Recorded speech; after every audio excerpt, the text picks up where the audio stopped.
Hola, hoy quiero hablarte del dolor. Del dolor desde dos dimensiones, su umbral, cada uno tenemos un umbral diferente y esa percepción subjetiva que también es diferente. No todas las personas sentimos igual el dolor, ya sea físico, ya sea emocional o ambos, porque la mayoría de las veces se juntan, se mezclan. El sentirlo no nos hace ni más fuertes ni más débiles. Fijaos que el dolor también se construye desde nuestra historia, desde nuestras experiencias, cómo lo hemos aprendido y ese mundo emocional. Y cuando entendemos esto, dejamos de juzgarnos y empezamos a comprendernos. Mi intención con este vídeo a través de una metáfora, la casa y el invitado, es comprenderlo, comprender mejor el dolor desde esa perspectiva más clínica y de su percepción, su umbral, esa subjetividad que es muy importante. Pero también hablar y reconocer cómo nos afecta en lo cotidiano, en nuestro día a día, en lo que sentimos y en cómo nos relacionamos con nosotros mismos a través de ese dolor, es decir, lo más humano. Por tanto, mi misión con este vídeo es ofrecerte una mirada diferente que combine esta parte más del cerebro, más de la subjetividad, pero también esa parte más humana, para darle ese lugar que realmente necesita el dolor, donde no sea todo el centro de tu vida. De esta forma os dejo con esta metáfora y espero que os pueda ayudar. Gracias. Lidiar con el dolor, sea del tipo que sea, físico, emocional, una enfermedad crónica, es de los mayores retos que existen hoy día. Pero, ¿y si la clave no estuviera en luchar contra él, sino aprender a convivir de una forma totalmente distinta? Pues vamos a explorar una metáfora que quizá lo cambie todo, la de la casa y el invitado. Claro, de entrada pensar que el dolor es un visitante importante suena raro, ¿verdad? ¿Cómo va a ser importante algo que nos hace sufrir? Pues fíjate, aceptar esta idea como punto de partida es el primer paso, el fundamental, para aprender a manejarlo sin que nos devore por dentro. Y es que cuando aparece el dolor casi todo el mundo reacciona de dos maneras. Son como respuestas casi automáticas, que a la larga ninguna de las dos funciona. De hecho, lo normal es que acabe empeorando la situación. Y aquí es donde entra en juego la metáfora. Pensemos nuestra vida como si fuera una casa y el dolor, pues un invitado que llama a la puerta. Ojo, tiene derecho a que se le reconozca, que se le escuche, incluso que se le atienda. Entonces la abrimos. Pero, y esto es la clave, hay una línea roja. El invitado nunca puede convertirse en el dueño de la casa. Vale, pues ante este invitado inesperado lo más habitual es irse a uno de esos dos extremos que decíamos, las dos reacciones más comunes, pero que son la verdad muy destructivas. Básicamente, o lo ignoramos por completo o nos rendimos y le damos todo el poder. Por un lado está la opción de hacer como que no está, de dejarlo en la calle. Vamos, pero ¿qué pasa? Que el dolor no se va a ir sin más, al revés, va a aporrear la puerta, va a luchar con más fuerza para que le hagamos caso. Y por otro lado, el extremo totalmente opuesto, darle las llaves, no de una habitación ni de dos, de toda la casa, de nuestra vida entera. Y si hacemos eso, se lo come todo, literalmente todo. Y este segundo camino es tremendo. Cuando el dolor deja de ser ese invitado y se convierte en el propietario de nuestra casa, de nuestra vida, el resultado es el caos absoluto.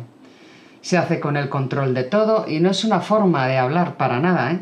Se va metiendo en cada rincón de la casa, de la vida. Se adueña del salón, que es el sitio donde convivimos, de la cocina, que es donde sacamos energía.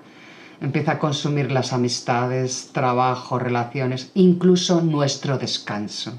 Al final, deja de ser algo que uno tiene para convertirse en algo que nos posee. Vale, entonces, si ignorarlo es un error y rendirse es todavía peor, ¿qué nos queda? Pues ¿hay otra salida? Pues sí, hay un tercer camino. Una solución más equilibrada, que se basa en algo más simple: reconocer el dolor. Sí, pero asignándole un espacio concreto y sobre todo controlándolo. ¿Cuál sería el proceso? Pues en realidad es bastante sencillo, que no fácil, pero es potente, muy potente. A ver, paso 1, se le da al dolor su propia habitación, un espacio definido, con sus paredes, limitado. Paso 2, ese espacio se usa para escucharlo, sentirlo de forma consciente, pero intentando que no nos desborde totalmente, intentando que no inunde todo. Y aquí viene lo más importante, el paso 3. Entender que hacer esto no significa rendirse, es todo lo contrario, es un acto de reconocimiento y más que nada de profundo autocuidado. Hay una frase que lo clava y que resume un poco esta idea a la perfección. Se trata de encontrar ese equilibrio tan delicado. El dolor se merece un espacio, sí, pero ese espacio no puede serlo todo. Es validar que existe, que está ahí, pero sin dejar que se convierta en la identidad de uno. Y esto, claro, nos lleva al punto más potente de toda esta metáfora. Porque una vez que el dolor ya tiene su habitación, llega el momento de recordar algo fundamental. ¿Quién manda en el resto de la casa? En el resto de nuestra vida. ¿Quién tiene de verdad ese poder? Y aquí hay una diferencia que es crucial. Es crucial entenderla. Se puede tener dolor, pero uno no es el dolor. Es una experiencia, es una percepción, no es nuestra identidad. Una persona es mucho más que ese visitante que está en una de las habitaciones de nuestra casa. Y es justo ahí donde se recupera el control, porque la persona es quien tiene la llave de esa habitación. Es quien decide cuándo entrar para entender ese dolor, descansar. Y casi más importante, también salir, cerrar la puerta, desconectar. Pero la cosa no acaba ahí. No solo se decide cuándo entrar y salir, también se decide hasta dónde se quiere llegar en esa interacción. Se puede escuchar lo que el dolor tiene que decir, por supuesto, pero sin dejar que su voz tape todo lo demás, que ahogue el resto de palabras, el resto de las voces de la vida. Al final la conclusión es esta: cada uno es el administrador o administradora de su propia casa, de su propia vida. El dolor puede ser un inquilino, vale, pero la gestión, las normas, las decisiones importantes, eso le pertenece a la persona única y exclusivamente. Y quizás en el fondo todo se reduzca a algo tan simple como esto, ¿no? Esta metáfora lo que nos da es una herramienta para poner un poco de orden mental, orden emocional.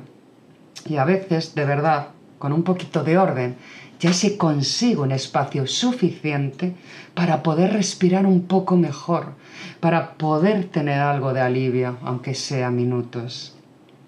Y para terminar, todo esto nos deja con una pregunta, una reflexión, ¿no?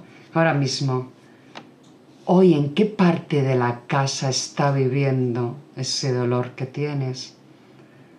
¿Está afuera aporreando la puerta? ¿O ya se ha adueñado de todas las habitaciones? O quizás ya le hemos dado su propia habitación con sus límites bien puestos. Porque a lo mejor encontrar la respuesta a esa pregunta es el verdadero principio del cambio, de no convertir ese dolor en ese centro de nuestra vida, salir de ahí y tener otros espacios fuera de ese dolor.